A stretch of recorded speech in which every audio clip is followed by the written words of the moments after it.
when I get an email from somebody that's like, Mitch, I'm in a pretty bad place. My country's going through like a revolution right now.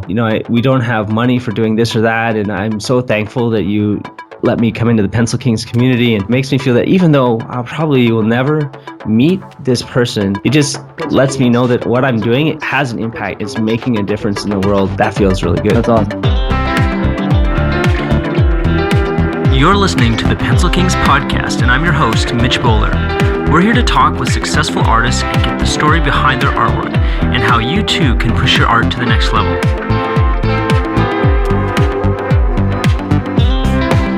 Today we thought we would change things up a little bit. I've got Shane Madden on the line today, and I'm going to be the one that's going to be interviewed.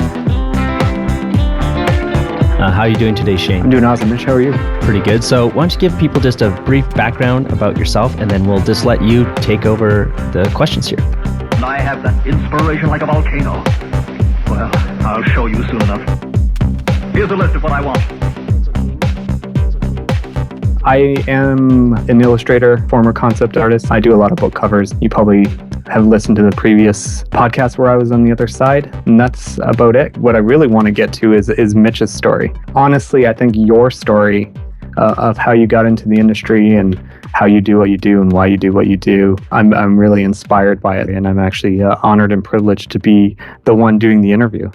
So Mitch, why don't you start off by telling us how you got started and where it started for you? I think it started at age 7. That's when I really knew that I wanted to be a video game artist. And I feel that I was really lucky because a lot of people are looking for their calling. From the age of 7, I started working to become a video game artist. Now, there's no technology at that time. Like, I was born in 1981. And so when I was 7 years old, I think we had just gotten the Nintendo, and we heard this rumor there was going to be a game coming out that would let us create our own games. And I was just totally amazed by this.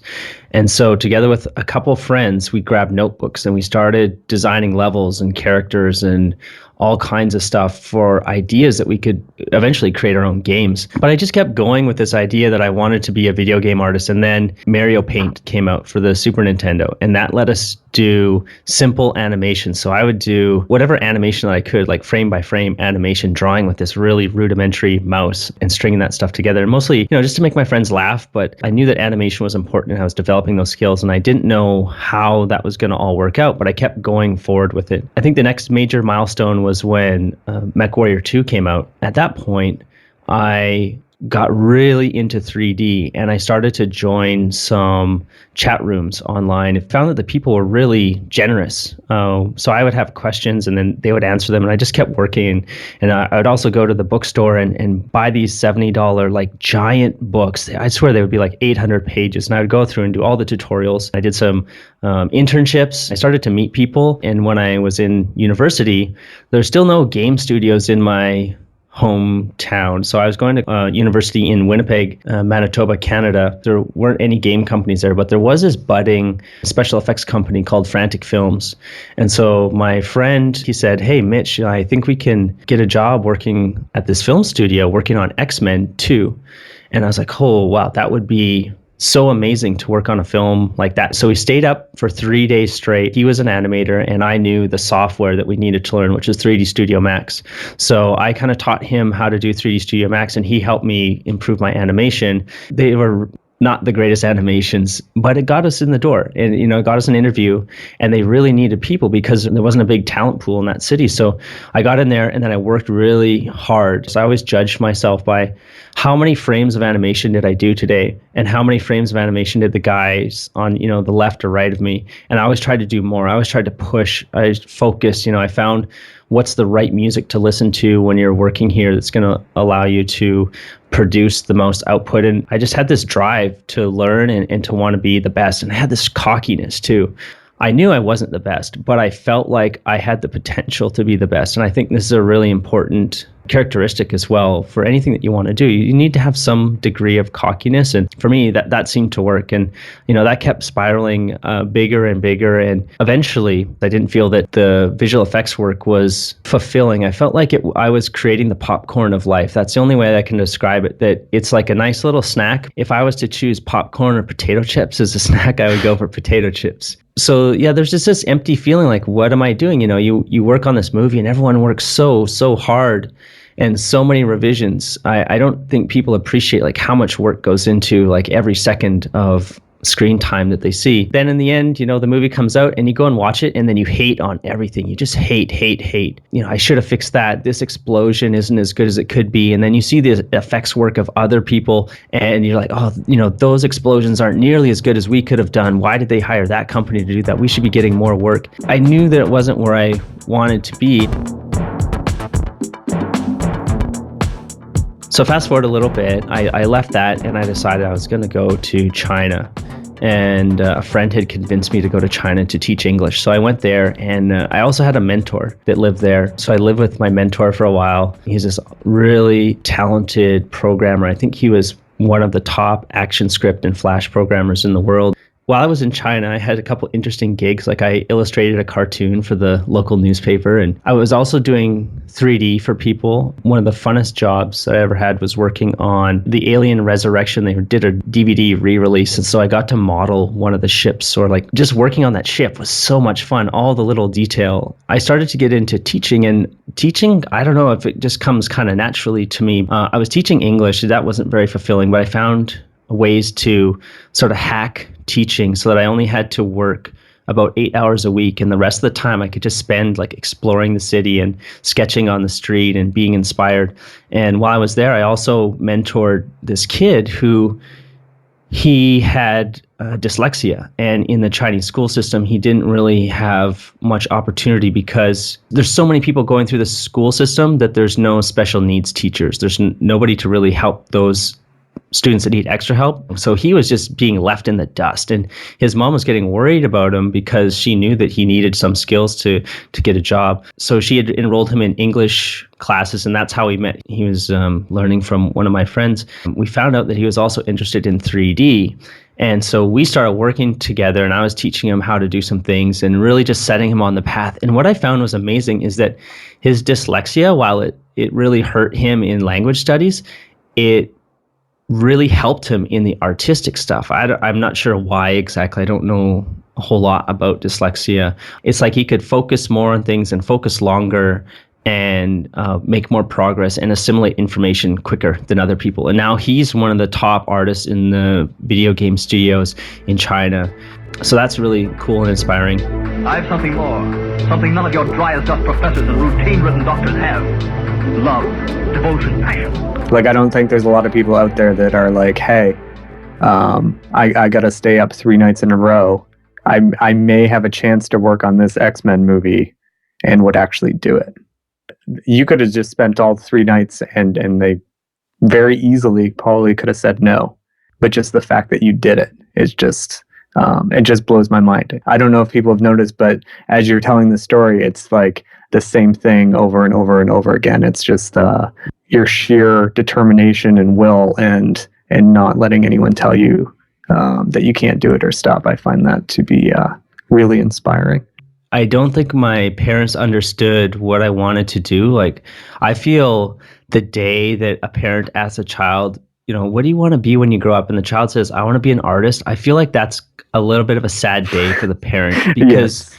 like there's all these expectations on parents that your kid is going to be a doctor, a lawyer, or whatever. But for them to tell you an artist, then you just start to think of this sort of starving artist stereotype. I remember my dad one night, I've told this story quite a few times, like he came home late. I was up late working on the computer, learning 3D. And he said, Mitch, why are you doing this 3D thing? Like, where's it going to go? And I said, like I want to be a game artist. And there's no question. That's what I wanted to do. And he's like, well, why you like computers? Why don't you become a computer programmer? And I feel like that was something that he could understand. He could understand the career path of being a computer programmer. But to be a video game artist, that was just Like there's no clear path that you go through. And I think that's one of the unfortunate things about this job of being an artist. There's no sort of like accreditation that you go through and it says like, yes, now you're an artist and you're entitled to the salary of, $70,000 a year, which I think is what, as a parent, I'm not a parent, but I think, that would have made my dad really happy if there was a program that I could go through and say like, at the end of this, you'll do X. But art is really like this free flowing thing that it's a little bit nebulous, and you have to hustle and you have to network and you have to work on your portfolio and you have to take leaps of faith and you have to fail.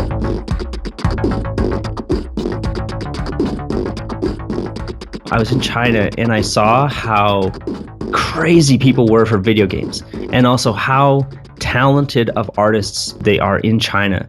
I mean, for a lot of things, I don't think the schooling is great, but for teaching people art skills that would be applicable to video games, like they're phenomenal at this. And so I saw this opportunity. I was like, oh, lots of great artists, lots of people, and they love games.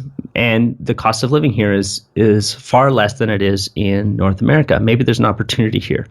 And at that time, I had an opportunity to go and work in Los Angeles. So for me, that was like, oh, wow, this kid from this little tiny village in Manitoba of 600 people is going to be working in Hollywood. I'm not famous or anything like that, but for me, it was a pretty big deal. So it's like, of course, yeah, I'm going to go. Got to work on the Superman movie, a couple other films while I was down there. The guy that I was working under, his name is Chris Bond, and I really enjoyed working under him. And I knew one day I would have my own business, and I wanted to emulate him, that he had enthusiasm for the work and this enthusiasm for working with the team, and it was kind of infectious. And so I learned that from him, and I wanted to carry that forward. My time in Los Angeles, again, I got that sort of like popcorn of life feeling. I had a friend, had been talking to him, and we thought, wait, why don't we go to China and start a video game studio? Basically, we went to China and we started a video game studio, like a legal video game studio.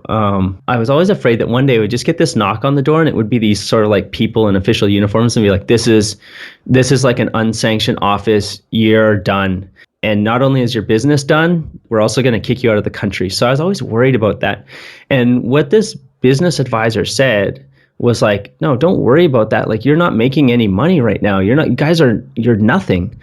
You're basically worthless to the government because they want their tax revenue and they want you to provide jobs for people, and you are providing jobs, so that's cool. But don't worry about it. It wasn't a big deal. We didn't put anybody out by us working in our apartment, and it was so much fun. It was like probably the best time of my life working in this little apartment, and we would play video games.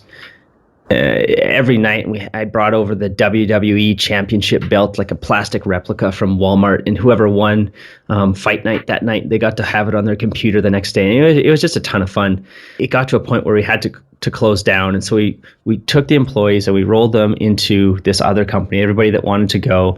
And then I went over to this sort of like venture capital funded company. This taught me a lot about like working with clients, how to deal with overwhelm, how do you critique like so much art and make sure that the quality of it goes out is good. And I was just working to the bone. Sounds a lot different than being in an apartment passing along the championship belt. Like, I was still really enjoying video games and everyone was very passionate about the work. All of a sudden one weekend, my girlfriend, she like went into a coma and she ended up passing away like a week later. And we'd been living together and dating for quite a while. And that just like shook like everything that I was confident about. That just made everything disappear. And at that point, like, they wanted me to be the studio director and basically like running the studio. And I just had to drop everything. So I left China. My mom came in and she helped me like pack everything up, like deal with, like, I was basically useless at that point. I didn't know how to, like, mentally, I feel like I'm still sort of like dealing with that loss and that grief process. So came back home and I wasn't sure what to do. And I remember that Activision had expressed interest in me coming to work for them as a technical art director. And so, I sent an email to my contact there and we worked things out. And then I went back to work because I thought that was the best thing to do. And during this time, I guess I'd started working online, teaching kids art, like those simple step-by-step things. So I created a website, and I haven't updated it a long time, but it's called drawingcoach.com. I put the idea out of my head of like trying to be the best, and it was more like, I've only got 2 hours, and I'm just gonna put something up and see what I can do here. And the site got really, really popular. It was, it had been featured on the front page of Dig, if anyone remembers that site, and a couple other big internet news sites. And so I was like, yeah, there is something here. And I didn't think about it too much, and I was working at Activision and got to work on a lot of big projects and build another outsourcing studio in China. And I was overseeing the work. I don't know, like the team sizes vary, but we had, I think, about 70 artists or so there, and working on all the big name projects from Activision that are brand name like Call of Duty, and we did DJ Hero, and we touched pretty much, well, not everything, but I would say like 80% of the big name stuff, Transformers, just because the sheer amount of assets that need to be produced for games these days, they have to go out overseas to get more assistance. I got to the point where it started to feel like the passion for the games wasn't there as much. And I was living half the time in Los Angeles and half the time in Shanghai. It was still fun, but I could just feel that something was changing, and it wasn't quite sitting right. And I'm really in tune with this, like how I feel. If I'm not feeling right in a job, I'll have that feeling. I'll give myself a month to turn it around, and I'll try and become aware of what's happening. And if I can't, then I'll just say like, this is not the right place for me. And like, I never worry about leaving, because I know what my value is and my worth is to somebody. And there's this whole saying with the 80-20, and 20% of the people produce 80% of the results. And I don't know, I'm sure that ratio skews differently in different situations, but I'm the 20% that I want to come in and kick ass and take names, and I want you to lead me so I can be like a soldier in your army, and we'll just do whatever you want to get done. Thought it was a fair gamble. Either I'd find myself or get it out of my system.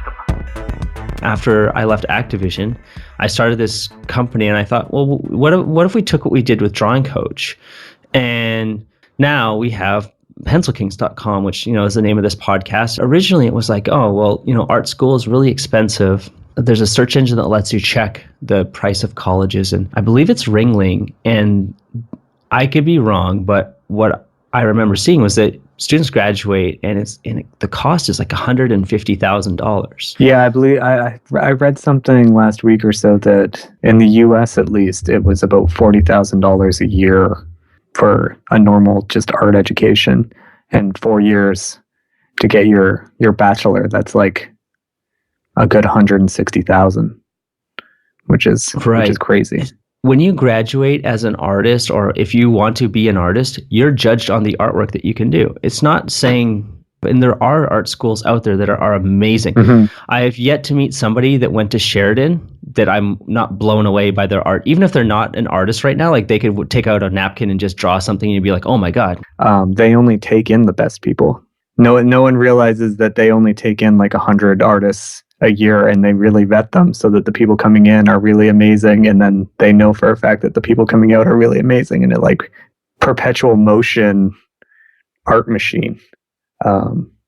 It's kind of crazy. I started to realize how much money people were spending to learn these skills, and I thought, well, can we not just do it as a sort of like a mass, like a gym membership, right? Mm-hmm. Because there's so many members, then that cost is spread across everybody, so that you can get access to people for a much more affordable price. Right. And so that's what the idea came for Pencil Kings, where we wanted to provide professional, affordable art training. Right. And, it's been almost 4 years now as we've been going down this track, and we've sort of realized that, things have to change. That on YouTube, it's sort of like everything. So is what you're learning good or bad? It's like, it's up to you to decide. And how do you organize all that stuff? And how do you keep track of your progress? And what if you have problems? Like, who do you go to?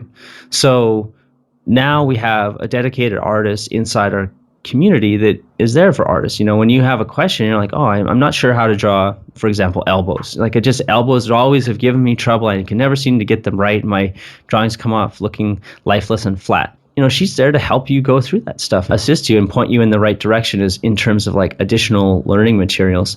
And so I'm really excited that we can offer this for people. And I can see in the emails that we get that unlike creating the popcorn of life, like I'm making a difference in people's lives, like we're making a difference in people's lives together. It's really cool. It makes me feel good that we're, helping pass on the skill, and we don't ask for a lot of money, and then that helps us continue to improve and make things better. And I think it works out really well. So that's, that brings us up to speed. I still, even though I've heard it before, I still find your story incredible. All the different areas you've gotten to touch and all the different industries, and from working in LA, coming from a small town, living in China, having a legal video game business. It's all very fascinating. I mean, I said it before, just your drive and determination on, I want to create this, and then you just will it into existence. I find that really amazing.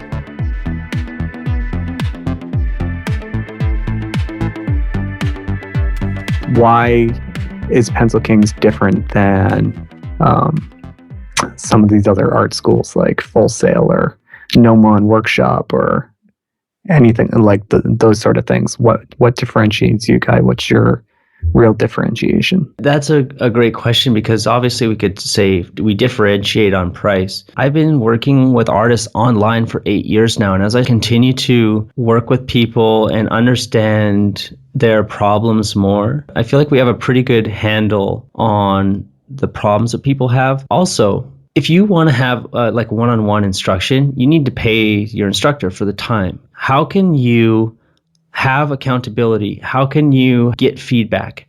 How can you quickly improve and unlock your art talent without needing that cost, without needing the hand-holding of like a full-time professor or whatever? And so we're working on that problem, always adding and improving what powers Pencil Kings. I spend a lot of time reading books, trying to understand psychology of not just education, but of motivation. So what motivates people? And I'm always trying these little hacks for myself to see what can I do, what works. Recently, we found one way that we really have spurred a lot of people into action. So we created this program called the Figure Drawing Challenge. And the stuff that we see in there is just mind-blowing, how much progress people can make in a short period of time. I just look at people as sort of like they're a dull sword, and we give them a few tools, and then that helps sharpen that sword so then they can create without limitations. That's what we're about. So what do you see as the future? What's the future of Pencil Kings itself, and what do you think, what direction do you think the industry is going, or do you see any trends or anything that can help some people out that are starting out? Well, definitely there's a lot more self-learning, but I feel that they're not addressing the motivation factor enough. Like with learning versus playing World of Warcraft, say, my own experience is that it's like, what's different than a video game? Like if I could just apply these skills of like spending time on something they do in a video game to real life, I would be unstoppable. In the video game, there's like zero fear of failure. In real life, like how can you take away that fear of failure and give people an example to follow, like a believable example? So yeah, I think that's the big thing that we still have to figure out with learning is how to motivate and keep people moving forward, and then do it on an individual basis so that people can not just learn what they're being spoon-fed, but also learn frameworks that they can apply to the rest of their lives. Because, if you could go through an art course and then also pick up the same learning methodologies that you could then apply to cooking, that would be phenomenal, right? For sure. Because you could basically take one class and learn how to be a more effective learner and then apply it to that. But I think in terms of art, it's still going to be like this man's lifelong pursuit to represent the ideas in his head on a piece of paper or in some kind of visual medium. So I don't see that going away. Like painting will still be painting and Photoshop will still be Photoshop. And I don't see us, in the next 5 years having some way to jack into the matrix and just like bang, an image comes out of our head. In this recent course that we did, we found this lightning bolt technique, which I've never heard of it before. And the instructor was like, oh, yeah, it's just something I came up with to help me memorize the muscles more easily. It's like, this is the easiest thing ever. Like, if you have been trying to figure out where to place all the muscles and you just like, oh, I just can't quite wrap my head around it, this lightning bolt technique makes it dead simple. Nice. And so there's like little innovations like that. And I think we just got to continually keep learning and stacking and finding like what is the best and then refining that. If you could just scrap everything, start from the beginning, with the knowledge that you have now, with your career, with Pencil Kings, with everything, you're back to that 7-year-old wanting to play Mario Paint. What would you tell yourself, and how would you change things? I think if I could go back, I think that 7-year-old was so determined that no matter what I told him, that I couldn't shake. You're like, listen, Minecraft is coming. You may have to wait 20 years.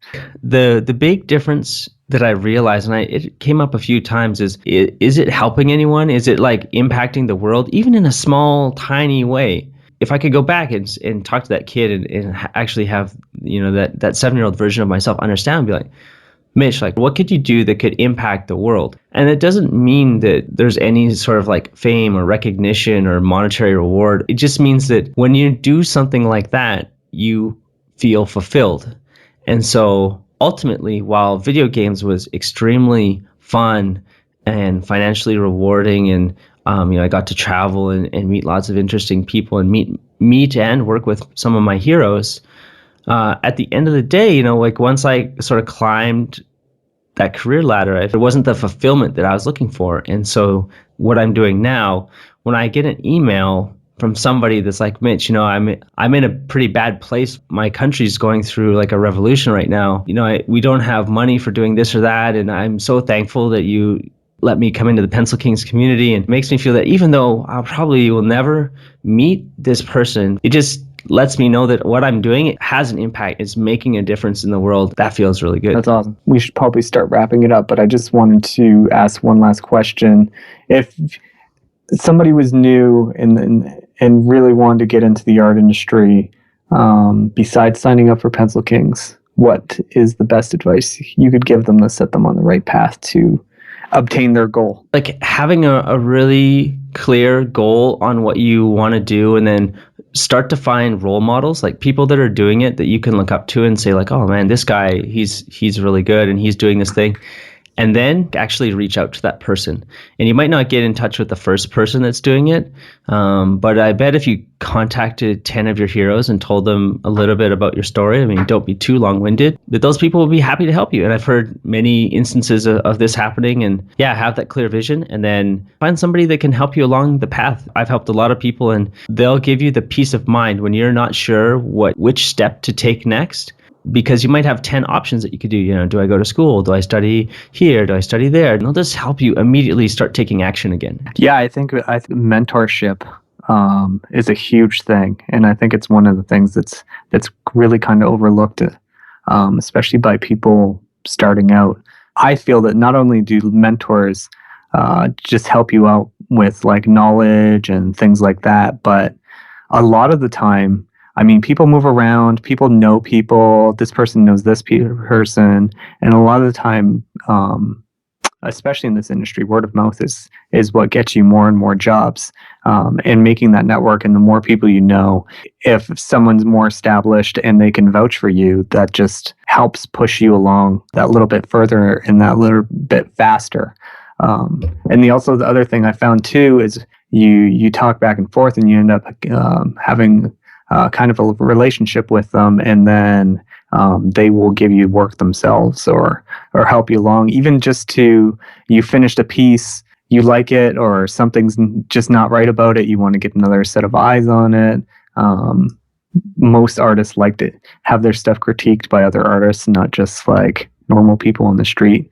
I think nowadays, especially, that networking, like you said, is like the big thing. You got to talk to people. I think Pencil Kings itself is a really great community for that, especially when you're learning. Well, we should wrap this up now, I think, and I'll let you get back to your day, Shane. So thank you so much for playing the role of interviewer. Sure, everybody will find it as fascinating as I did. All right, guys, we will be back next week with another episode of the Pencil Kings podcast. So until then, keep sketching. Talk to you soon. Thanks. Bye.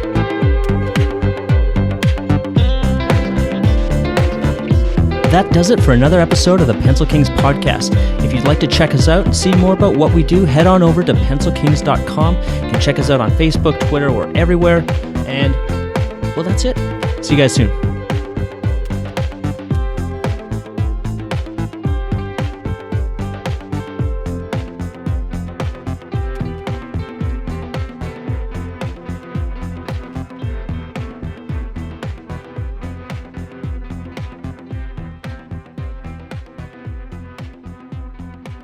That's what happens to all of us. You see something, Pencil Kings, Pencil Kings, Pencil Kings, Pencil Kings, Pencil Kings.